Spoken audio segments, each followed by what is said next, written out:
शाबाश। यार शुरू करते हैं बिना किसी बकचोदी के। र यी बहिनीहरूको डान्स सान्स सुरु भएपछि हामीले बहिनीहरूको डान्स सान्स हेर्नुहोस् हैन, अलि टक्क मिलाएर तपाईहरुलाई जे देखिन्छ त्यही अनुसारले हेर्नुहोस्। र यो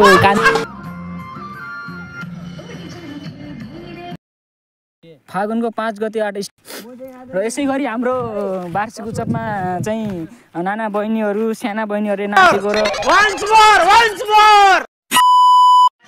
र हाम्रो यहाँ चाहिँ देउरा कार्यक्रम पनि भइरहेको छ प्रोग्राम हैन। र यहाँ चाहिँ हामीलाई 7 कक्षाका विद्यार्थीहरूलाई चाहिँ देउरा सिकाउने एउटा सर हुनुहुन्छ, उनको निकनेम अनि त्यसपछि यो देउरा चाहिँ कस्तो स्टेपले सिकाइएको छ तपाईहरु हेर्न सक्नुहुन्छ। र यहाँमा चाहिँ नाच्नेवाला चाहिँ सर चाहिँ यहाँ सिकाउने सर चाहिँ कता पो छ हैन। नाच्ने सर चाहिँ 3 जना छन्। 3 जनाको नाम भन् त के हो केडा? बोका हैन तिमीहरु कहिले सुध्रने? फुर्सद हुनु पर्यो नि सुध्रिन। रिजाल के रिजाल? राधा कृष्ण रिजाल, गोविन्द के हो यार? गोविन्द के शर्मा आचार्य, त्यति हुन्? त्यति नै हुन्। अन्त एक छ भीम अम्बै टकला की गारंटी मैं नहीं दे सकता।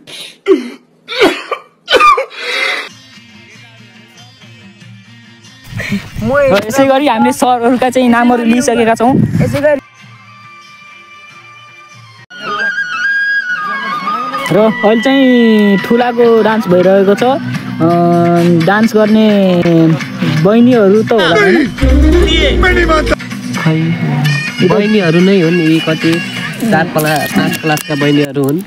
र यसै गरी चाहिँ हामीले यो स्टेजको चाहिँ अलि डान्स चाहिँ ठिकै छ हैन। यिनीहरू सबसे राम्रो डान्स चाहिँ अहिलेसम्म राम्रो डान्स चाहिँ यो छ हैन। मेरोमा चौधरीको भेटेको छैन नि। यो मगर डान्स हो। मगर डान्स चाहिँ अलि ठिक भएको छ। यो चाहिँ ड्रेस पनि सुहाएको छ। उत्कृष्ट डान्स भनेको चाहिँ यही हो अहिलेसम्मको हैन। त्यसपछि अब आउने डान्सहरूलाई चाहिँ तपाईहरुको माझमा म देखाउने छु हैन। अब हेर्दै जानु कस्तो छ। यो चाहिँ हाम्रो यो वार्षिक उत्सव हो। वार्षिक उत्सव चाहिँ यो कान्ति स्कुल उत्सव होला रे। यो चाहिँ यस भिडियोमा कान्ति लाइक कमेन्ट सब्स्क्राइब पनि जरुर गर्न। सबैभन्दा खतरागढी तपाईलाई थाहा होला। खतरागढी 10 पहलमानपुर कैलाली। यो स्कुलको नाम चाहिँ श्रीकान्ति राजलक्ष्मी मावि। यो घुम्ने बाकल मतलब अलि छेउको साइडतिर खोलाको नालाको छेउतिरमै छ हैन। तपाईहरु पढ्न चाहनुहुन्छ भने यस्तो राम्रो वार्षिक उत्सवमा चाहिँ राम्रा बहिनीहरू डान्स गरेर हुन्छन्। तपाईहरुलाई पनि राम्रा छम्मेहरू। र यस्तै गरी हाम्रो चाहिँ कान्ति स्कुलमा चाहिँ राम्रा खेलकुद प्रोग्राम हुन्छन्, रनिङ सिट हुन्छ। र हरेक रनिङ सिटमा हाम्रो कान्ति स्कुल जित्छ। 15 गतेदेखि खत्म। 15 गतेदेखि 10 क्लासको एसी हुनेवाला बाइ बाइ बच्चाहरू फेल हुनेवाला छन्। यहाँ अब 15 गतेदेखि जिल्ला स्तरीय खेलकुद हुनेवाला छ। तपाईहरुले भाग लिन त सक्नुहुन्न मलाई थाहा छ, तर पनि हेर्न चाहनुहुन्छ भने आइदिनु होला। साथै 14 गते शिवरात्रि छ, 15 गते टेस्ट छ हाम्रो।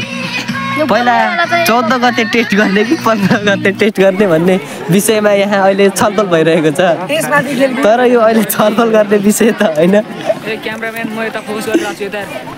अब चाहिँ यहाँ चाहिँ क्यामेराम्यानले अलि फोकस गरिरहेको छ। हामी चाहिँ क्यामेराम्यानलाई नै फोकस गरिरहेका छौँ र पत्रकार ज्यूलाई चाहिँ फोकस गरेर हेरिरहेका छौँ। पत्रकार ज्यूले चाहिँ क्यामेरा भनेपछि क्यामेरा अलिक टक्कटामा राख्ने हो नि त। म कस्तो तलमाथि सबैतिर देखाएर जुम गरेर राख्नुपर्छ, कहाँ कता जुम गर्नुपर्छ भनेर सब जुम गरेर राख्ने हो नि त। अब यहाँ के देखेकै छैन यार। मैले देखाएखेरि अगाडि गएर यहाँ मैले हेरिरहेको त छिकिरहेको थिएँ। ल भन्नुहोस् आरा थापाजी भन्नुहोस् त तपाईँको भूमिका के छ यो वार्षिक उत्सवमा? रमाइलो छ। यसपालिको मेडल 4वटा मेरो हातमा छन्। जसले 1 मेडल पाएको छैन म 4 मेडलको कुरो गर्छ। ल आइज यो त लजाउँछ के हो भन्नु पनि।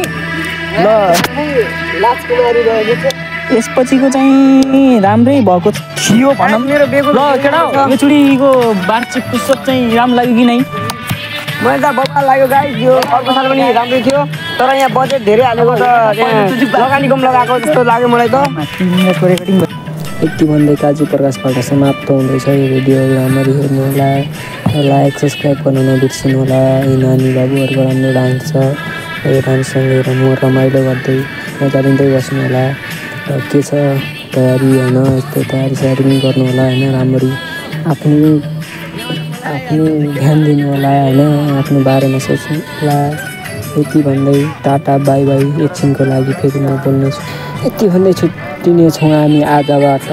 यो वार्षिक उत्सव 2081को झलक देखाउँदै हामी चाहिँ ब्रेक हुँदै गइरहेका छौँ। अब लास्टतिर पनि आइसकेको छौँ। भिडियो कस्तो लाग्यो भने लाइक सेयर कमेन्ट गरेर नबिर्सिनु होला। काजी प्रकाशलाई सधैँ सम्झिराख्नु होला। 5000 रुपियाँ पुगिसक्यो। 10000 पुगेपछि तपाईँहरूको लागि केही गिभवे गर्नेवाला सोचेको छु मैले।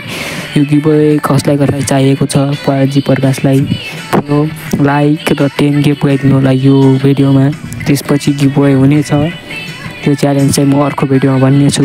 यति भन्दै समाप्त। By by Tata watching this video. Thank you very much my people.